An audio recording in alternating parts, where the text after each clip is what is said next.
Assalamualaikum warahmatullahi wabarakatuh. Selamat pagi dan salam sejahtera. Anak-anak, berjumpa kembali dalam mata pelajaran Bahasa Indonesia bersama saya Dr. Andes Srianto Danusiswoyo. Pertama-tama marilah kita panjatkan puji syukur kehadirat Tuhan Yang Maha Esa. Kita masih diberi kesempatan untuk memasuki semester genap tahun pelajaran 2020-2021. PBM semester genap tahun pelajaran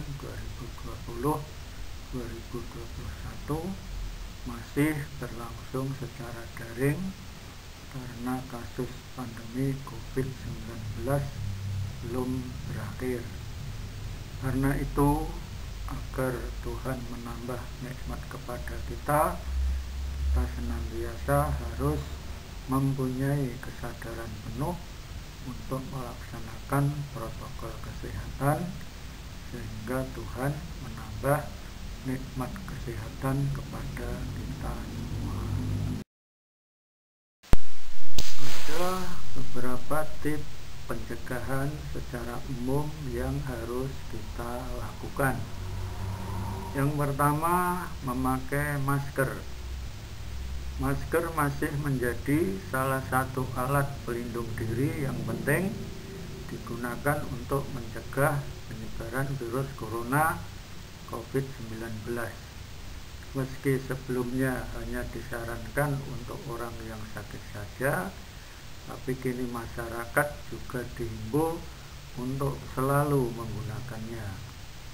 Yang kedua, cuci tangan.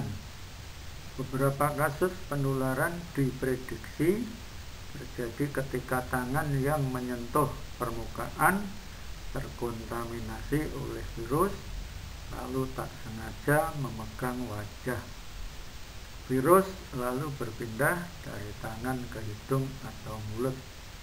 Karena itu, biasakan diri rajin mencuci tangan dengan sabun dan sebisa mungkin jangan sering-sering menyentuh wajah. Yang ketiga, tutup mulut saat bersin dan batuk. Pencegahan virus corona juga bisa dilakukan dengan kesadaran diri untuk selalu menutup hidung dan mulut saat bersin dan batuk.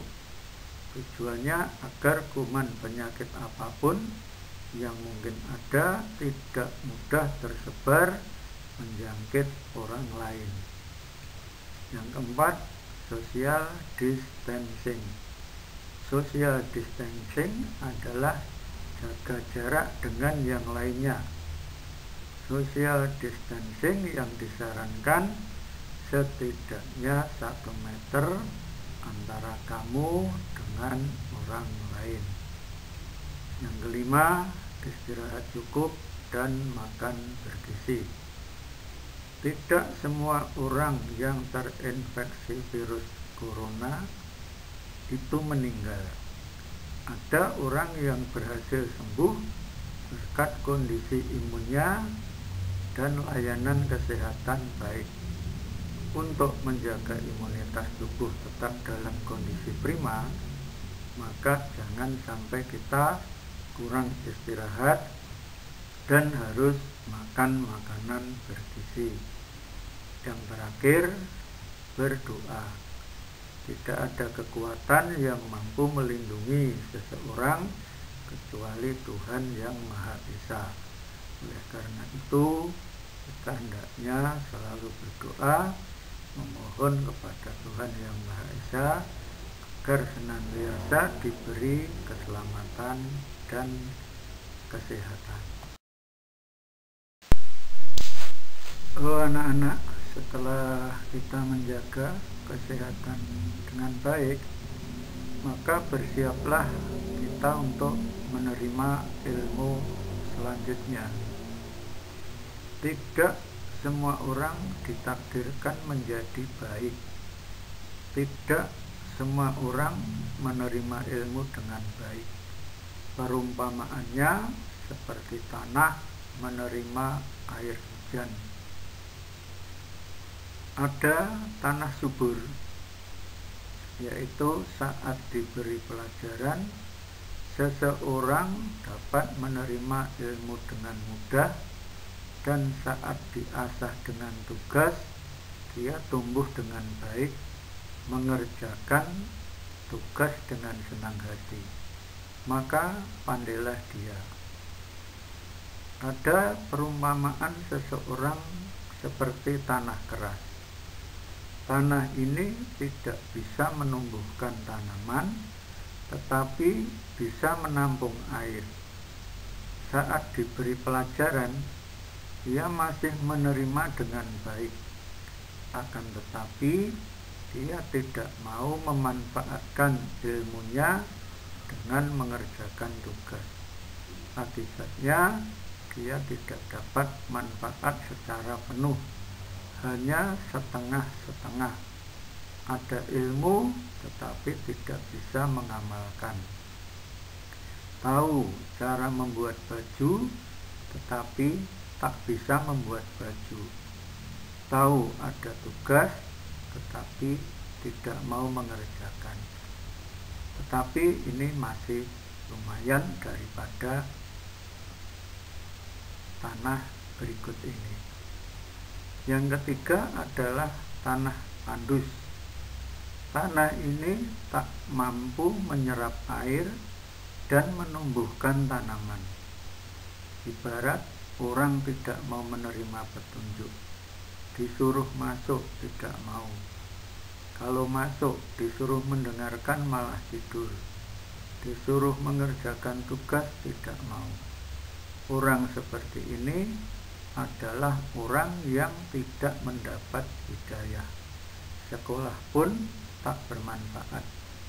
Badan datang di sekolah, tetapi pikiran entah kemana.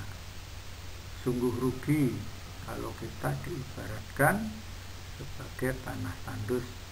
Karena itu kita perlu introspeksi agar menjadi tanah subur.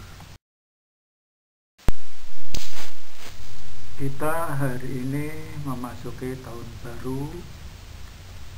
Karena itu marilah kita gunakan kesempatan tahun baru ini untuk berintrospeksi dan memperbaiki diri.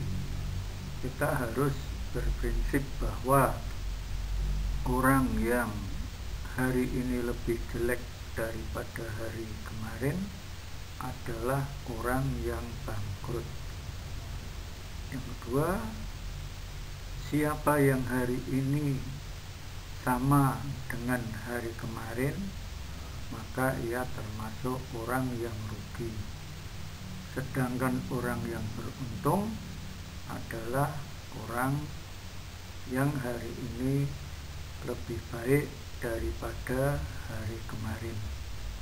Tentu kalian ada yang hari kemarin sudah baik, nilainya sudah bagus, maka perlu dipertahankan dan perlu ditingkatkan di semester genap ini.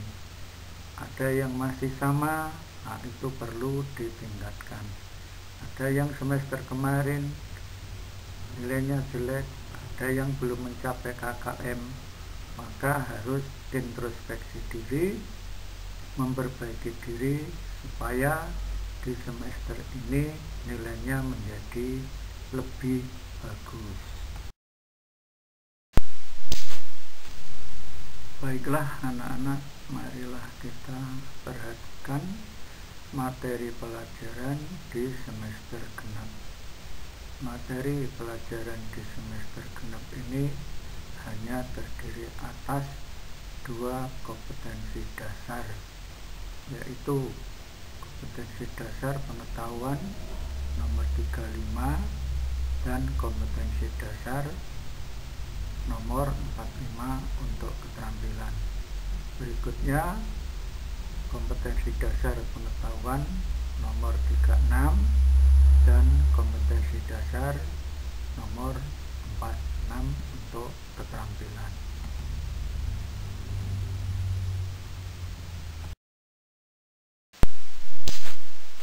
Dengan kata lain, materi pelajaran di semester genap ini hanya terdiri dari 2 topik, yaitu pertama tentang teks artikel atau buku ilmiah, dan kedua tentang teks kritik dan esai. Sebagai pengantar memasuki pelajaran 5, maka kalian silahkan melihat video dengan link di bawah ini. Demikian gambaran materi pelajaran di semester 6. Semoga kalian nanti bisa mengikutinya dengan baik. Buah mengkudu, buah selasih, terima kasih.